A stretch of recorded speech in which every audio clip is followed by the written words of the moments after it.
Chapter 13. The Oldest Man in the World. Ryan should have been exhausted after the day's events, but he was still going on pure adrenaline. It was dusk when he unlocked the front door of his workshop. As he did, he caught sight of Madison's reflection in the glass. "She looks as tired as I should be," thought Ryan. He opened the door and stepped aside as Madison, Natalie, Danziger, and his men filed in. "Let's go to the back. There's more room there," said Ryan. As the overhead fluorescent lights flickered on, he noticed that the back door was still open to the alley after Vogel's attack. He cast around for signs of stolen equipment, but nothing seemed to be missing. "Okay, what do you need?" Natalie asked Madison, in a tone that conveyed the fact that she was ready to work all night. Ryan was relieved that she hadn't asked him because he had no clue about where to start on a rescue mission to a parallel universe. "Information," said Madison as the furnace rattled into life. "We need a quiet place to talk to Daniel and Fate." Natalie nodded as she scribbled a few quick notes in her day planner. She turned her attention to Danziger first. "These are some things we'll need no matter what plan we come up with." She handed him the paper. He nodded seriously and took his men back out through the front door, leaving the three of them alone. Natalie turned to Madison and Ryan. "There may be some shouting involved, so I'll use the alley to make a few phone calls. You two try the bathroom there. It looks quieter." She pointed to the tiny room in the corner and trotted to the back door. Ryan nodded and led Madison into the cramped bathroom. He flipped the switch on the wall. The light and the noisy exhaust fan came on as a pair. Ryan growled in frustration and flipped the light back off. "Is that better?" he asked. "I think so," said Madison optimistically. The combination of the darkness, the stifling stillness of the air, and the awkward closeness of the situation made Ryan perspire. "Daniel!" shouted Madison into the earring. She was holding it gingerly between her thumb and forefinger. They listened, but there was no answer. "Maybe they're in a loud place," offered Ryan. "We would hear that," said Madison, but added less confidently, "Wouldn't we?" Ryan shrugged. "If you're shrugging, I can't see it," complained Madison. How did she know? Wondered Ryan, amazed at her ability to read him, even in the dark. "I can try. Maybe I shout louder than you," offered Ryan, knowing it was not true. No one could muster more volume than Madison now that her voice had recovered. His ears were still ringing from her last attempt. "That's it!" she shouted. "We just need an amp!" The bathroom's door flew open, and light poured in like a spotlight suddenly aimed at Ryan's face. By the time his eyes adjusted, Madison had already removed the larger monopole prototype from its amplifier and was connecting the amp to her earring. It changed communicating with Daniel from nearly impossible to merely awkward. "Daniel, can you hear me?" Over the next hour, Madison got details from Daniel and Fate. Daniel described the cutter in enough detail for Natalie to order the materials they would need for a new one. The Van de Graaff generator was nothing special, but the central problem remained: how to untangle the lines of those who would use it. After a description of its effect on Shadrach Vogel, no one was anxious to try it while their lines were still twisted. "Speculation is bad science," said Daniel firmly through the speaker on the workbench. Madison was about to say something, but Ryan stopped her. "I got this one," he said softly, and turned his attention back to the earring. "Daniel, science is all about what-ifs." "What's a hypothesis but a what-if? What we need from you right now is not certainty. What we need is that first step. We need a hypothesis. How can we untangle our lines?" "The question is not how to undo them," explained Daniel. "It's how to know which one needs a twist first. You have to untwist them in reverse order. If you did a somersault and then a turn while standing, you have to turn back around in the opposite direction while standing, and then do a backward somersault." "All right. How then? How did you do it?" How did Mr. Cordonier do it? Ryan was still rattled from the day's events, and none had been more shocking than learning that Fate was one of the wealthiest people in the world. His name appeared on none of the lists in magazine articles of the top 10 richest. Usually, the first few on such lists were household names. No one had ever heard of Lafayette Cordonnier. Ryan couldn't bring himself to call him Fate. "Hello?" answered Fate. "Is it my turn, then?" "Mr. Cordonnier, yes, do you have something to offer?" Ryan paused and hurriedly added, "Sir?" Madison rolled her eyes. "Now, none of that. I told you, call me Fate. I'm afraid I don't have anything helpful." Until Daniel showed me this magical earring, I had never seen the lines. I knew they existed, of course, but the first time I felt their effects was such a long time ago that I struggle now to remember the details. Would you like to hear the story? His voice was muffled as he said, "Do I need to say over, Daniel?" "No, sir," replied Ryan.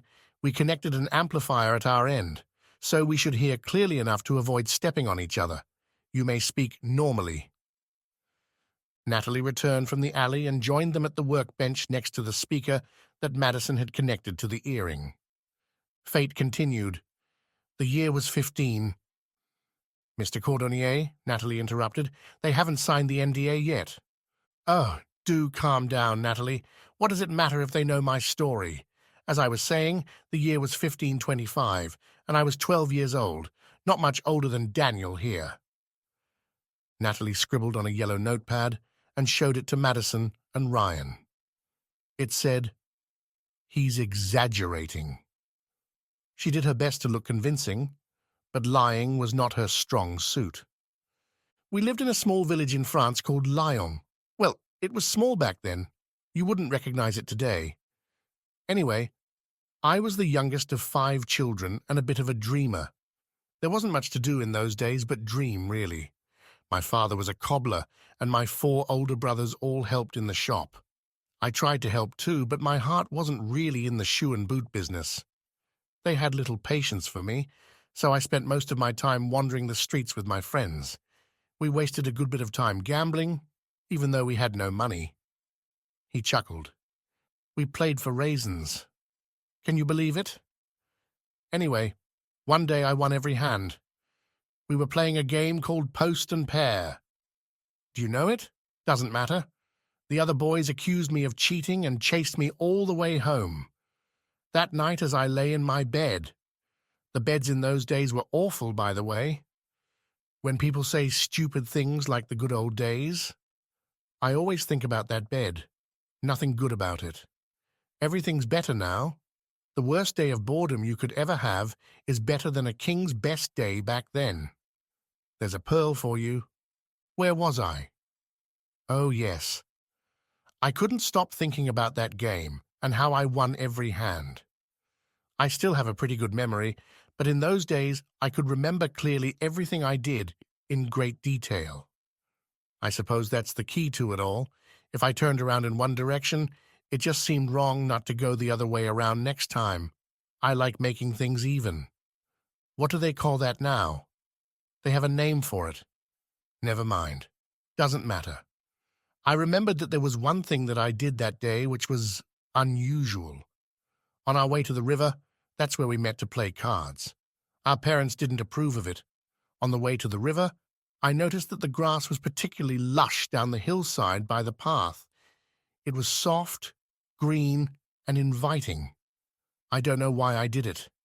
I hadn't done anything like that since I was much younger. I ducked down and rolled forward. I wanted to see if I could somersault all the way to the bottom of the hill without stopping. I only made 5 or 6 rolls before I got off track and stopped. It was great fun, but I felt a little foolish since I was too old for that sort of thing. I climbed back up to the path, continued on to the river, and thought nothing more of it. I certainly didn't feel any different. I don't think my lines were fully untwisted at that point, but they must have been close. Winning that consistently was truly unnatural. The next day, my friends had cooled off and were keen to win back some raisins, so I agreed to play again. I stopped at the hilltop again just to see if that was the source of my luck. I repeated my trip down the soft grass. I didn't lose every hand that day, but close to it. Whatever spell had caused my previous luck was gone.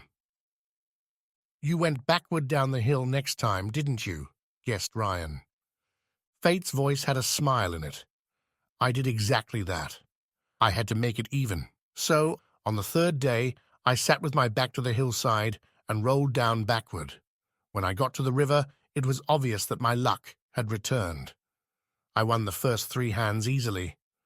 One of the boys had spotted me at the hill, though, and he accused me of, I don't know what, cheating, communing with the devil, some such nonsense. He told the other boys about it and embellished the story quite a bit. He had me tossing dust in the air and crossing my arms, spitting over a log and all sorts of things. They must have believed him because the lot of them picked me up and carried me to the hill. When we got there, they tossed me down as hard as they could. I suppose they were trying to undo the magic. But it had the opposite effect. Instead of somersaulting all curled in a ball as before, I was stretched out and rolled a few times. I was angry and stomped back up the hill to get a few punches in, but when I saw the looks on their faces, it terrified me. They were all staring at me like I had 2 heads. I thought there might be something behind me, so I turned around to see. All the blades of grass were moving in the breeze as if they were connected. I was wrong. They had not even noticed the grass.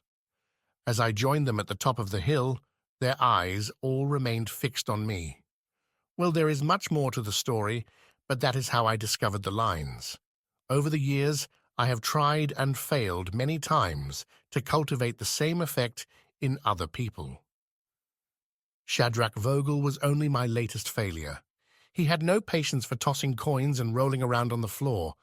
Without any way to see the lines, what could we do but grope in the dark? Fate exhaled loudly. "Are you still there?" "Yes, we're here," said Ryan with awkward enthusiasm. Madison leaned in. "You mentioned coin tossing. Could you elaborate on that? Is control of randomness a side effect?" Fate scoffed. "It's not a side effect. It's the most important part. All the rest flows from that one thing. The lines get twisted as we make choices. Most of the decisions people make are a mental coin toss.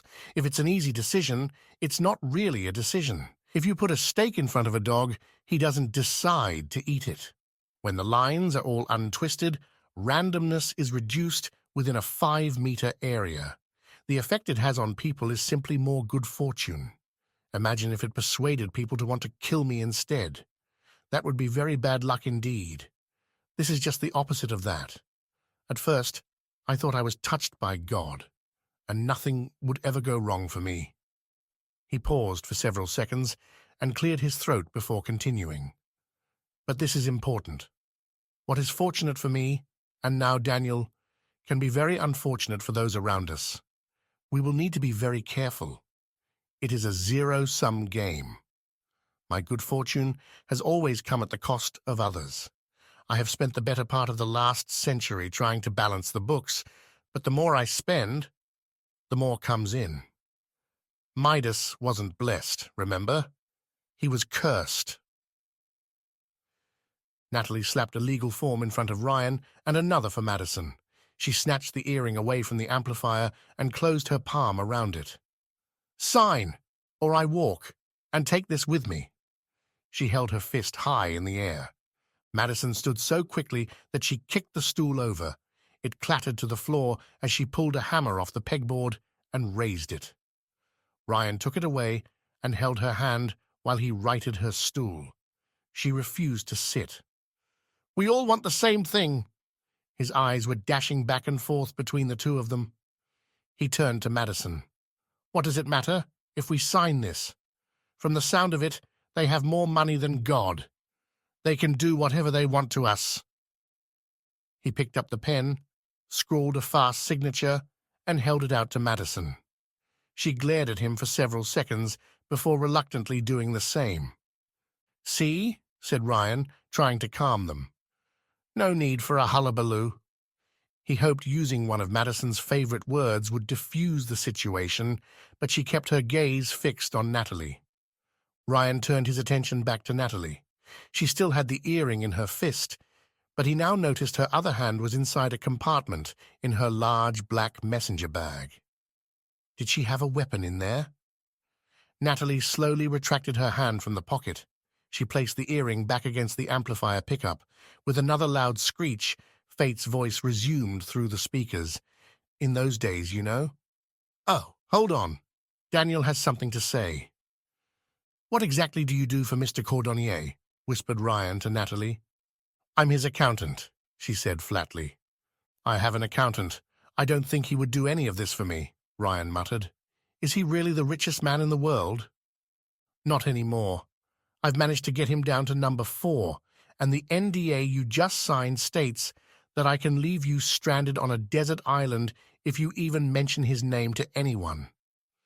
She had a clipped staccato cadence to her voice that was both swift and clear at the same time. Daniel's voice began, Obviously, you will need to make a replica of the machine that brought us here. It's a simple cube, 8 feet on each side. It's made of 14-gauge nickel-steel alloy, thicker at the edges. You'll have to put your earring on the wall and trigger the machine with a standard Van de Graaff generator, but you can't do that until you get your lines untwisted, or you'll end up like the man who abducted us. That's the difficult part. Madison took notes and compiled a parts list as Daniel described his plan to make larger, more powerful monopole magnets. He said with some luck, they might make the invisible lines detectable by a spectrum analyzer. He also described a machine that would automatically make the thousands of untangling and untwisting motions required to make their journey to other worlds a safe one. Natalie looked at the quickly sketched designs for the 2 new machines. One was trivial, just a huge metal box. The other had several things she didn't recognize, and Madison had to explain the monopole magnets and how to create them. I can get all these things, said Natalie, gesturing to the list of parts, but it sounds like these magnets aren't going to be sitting in anybody's warehouse. Don't worry about that, said Madison. I can make those. And then added, I think. Do you need anything else? Asked Natalie, anxious to get started. Unless you can summon up a thunderstorm, said Madison rhetorically. Natalie interrupted her. We don't need the rain. Just the lightning, right? I have some ideas about that.